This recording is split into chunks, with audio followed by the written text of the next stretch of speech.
আম্মা আব্বার কাছে দোয়া চান তো? গোটা দুনিয়ার সব পীর সাহেব কোরআন খতম করে এইখানে ফু দিছে এই বোতলে, আপনার আম্মা শুধু বিসমিল্লাহ বলে এই বোতলে ফু দিছে, মুহূর্তের মধ্যে আপনার মায়ের দোয়াটা আরো সে উঠে যাবে। এজন্য আব্বা আম্মার কাছে দোয়া চাবো, রাজি আছেন? দোয়া কবুলের 5টা শর্ত বলে আজকের আলোচনা শেষ। 1 নাম্বার শর্ত, ইউর ইনকাম শুড বি হালাল। হারাম খাইয়া দোয়া করলে কবুল হবে না, ঠিক কিনা? কোটি কোটি টাকা কামাইছি, মসজিদ বানাই দিছি, 1000 কোটি টাকা দিয়ে এতিমখানা, কোনো লাভ হইছে? কোনো লাভ হয় নাই। ইন্নাল্লাহা তাইয়্যিব লা ইয়াকবালু ইল্লা তাইয়্যিবা। আল্লাহ পবিত্র, আল্লাহ যেটা গ্রহণ করে ওইটাও হওয়া লাগবে। লা ইয়াকবালু ইল্লা তাইয়্যিবা, হারাম থেকে আল্লাহ কবুল করে না। এক সাহাবী, এক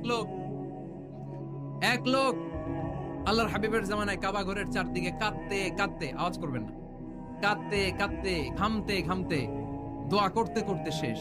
ইয়া রব